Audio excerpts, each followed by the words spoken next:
Every day, we try to reach as many people as we can.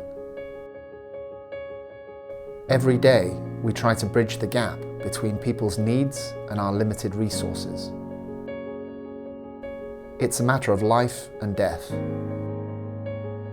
It's a matter of dignity and hope. We have a moral obligation to make the most of the financial support that we receive as humanitarians. Together with the Boston Consulting Group, the Norwegian Refugee Council did a thorough study of donor requirements. There were several significant findings. This is not finger-pointing. It's simply our way to contribute to a better humanitarian architecture and to reach more people with vital life-saving services. By working on this project, we're actually saving lives by making our job easier. As a controller, it's very important, of course, that we show that we're delivering the aid that we're saying that we're supposed to deliver. At the same time, we need to do this as efficiently as possible. I definitely see that we are not doing that right now, especially on my side of it, from the financial point of view. There are so many inefficiencies. There is so much time and resources that goes to waste. The same work over and over again, to taking one number and putting it on this line instead of that one. They would never ever allow this in the private sector. They would say like, okay, get your act together here. You're wasting my money. What we did together with our pro bono partner, Boston Consulting Group, was to x-ray our funding partner relationships and find out whether there were any obligations put on us that were exceedingly costly or exceedingly complicated, and as a consequence had an impact on our ability to deliver for our beneficiaries. There are four main findings coming out of this study that we think are relevant for the entire sector. Number one, NGOs are strongly encouraged to deliver humanitarian assistance in high-risk areas and at the same time expected to take on most of the financial risk. As INGOs, we're working in the most difficult places in the world. We're working in Syria, DRC, we're working in South Sudan. In some of the countries, we know that we are facing challenges like war, we're facing challenges with corruption, things that we are doing everything we possibly can to mitigate, to make sure that everything that we do is done according to the books. Still, we have examples where there's nothing we can do and we're still facing difficult situations that lead to the money not reaching beneficiaries. We have examples where we had a warehouse, we had guards, and then there was a bombing raid, and then the gate to the warehouse was bombed. The warehouse ended up being looted. And then of course our funding partners paid for everything in the warehouse and they want everything to go to the beneficiaries. But what happened here? It didn't go to the beneficiaries, it was looted, and it ended up the donor saying, well, we're not going to pay for this because it didn't go where we wanted it to go. It's a diversion, it went somewhere else. And then they end up saying that, well, you have to pay for it with your own money. We hear field staff reporting that in discussions with their funding partners, their local counterparts, everyone is very clear that this is a challenging situation. They say, of course, we understand this and this will be fine. But then we see again and again that when something actually happens, then it's a contract that they will all come back to. And in the contract, the NGOs and the implementing partners, they take on all of the risk.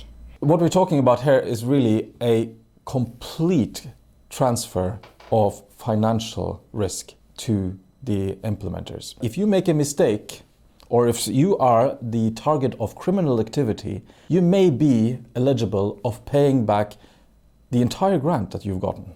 Not only that, but if you've implemented something in advance, you are basically punished twice because you have to pay back the money but carry the cost of what is already implemented. If you carry all the risk, you are going to be more risk averse and less able to reach the most vulnerable. Number two, different formats for project documentation across donors causes NRC to spend considerable amounts of time and resources on activities that create no added value. What we call administration, a funding partner might call support cost. A different funding partner might call it program cost. So it's impossible for us to give a picture of what we're spending the money on in the humanitarian sector. If we could be able to harmonize the financial reports, how much time could we then spend? Because we know that we're not going to save everything. We still need to do our financial reports. But if everyone had the same templates, then we probably could automatize this. So we talked to our colleagues in the field, the ones who's actually doing it, and we mapped it out, and then we found out that NRC alone could save more than 11,000 hours. That's man hours per year. If we take this out to the entire sector, it's more than 1 million man hours. It is a cacophony of reporting systems. And when you put this together, it does not look good. It is very messy, it is unpredictable, and it's extremely costly. We have numbers here now to illustrate. And let me emphasize, these are very, very conservative numbers. It is a huge impediment on the humanitarian system. It's a brake. It makes us slower. It makes us slow down. It makes us look at papers and not at people. It does not make sense.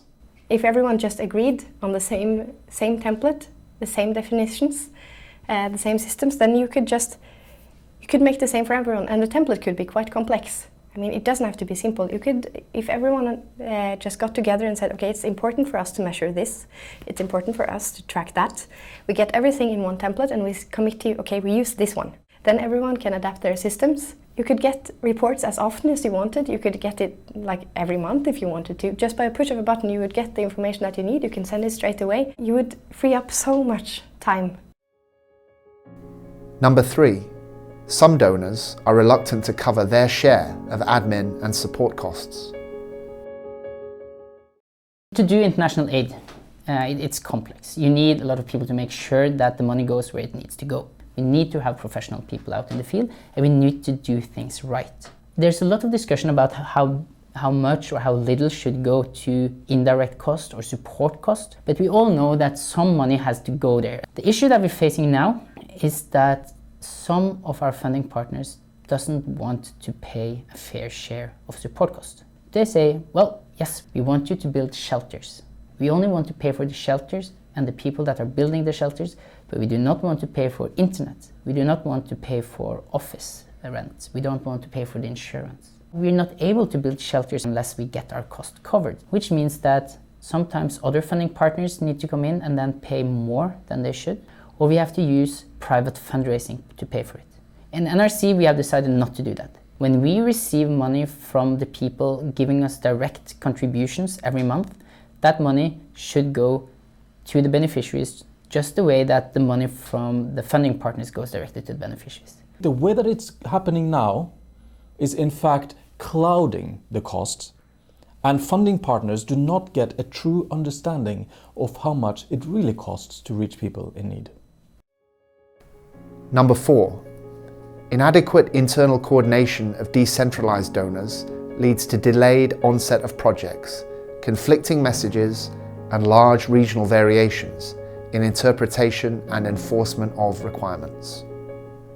We applaud the fact that funding partners are decentralizing, are putting decision makers closer to those in need.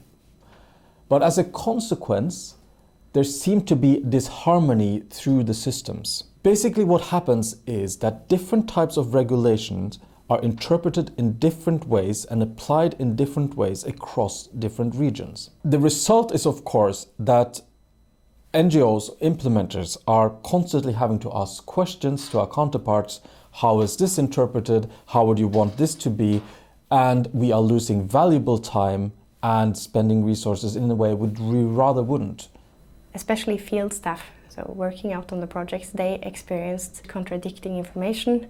Sometimes you would get one message from the field, but then another from the centralized unit. And so we saw several examples of situations where funding was lost or the projects were severely delayed because there was communication issues with the decentralized funding partners. We also heard in the workshop that people are saying, okay, you need to be a bit careful how you phrase this because we're not perfect either. So we can't point fingers and say that the funding partners are not adequately coordinated internally when we are not either. And I think that's what we see, that everyone needs to work on that. I hope that after the World Humanitarian Summit, we'll have working groups that will work on harmonizing financial reports. We'll look into transparency to make sure that all NGOs, all funding partners have the same definitions of costs. I want to make sure that we have systems like IATI where we can upload this information to make it available for the public so that they can see what we're actually spending the money on. And also I want the NGOs and the funding partners to sit down and see how we can share the risk. Changes are always difficult. We know that in all organizations and all sectors, but that doesn't mean that we shouldn't do it. We need to do it. We need to be more efficient because in the end, we need to help the people that are suffering right now.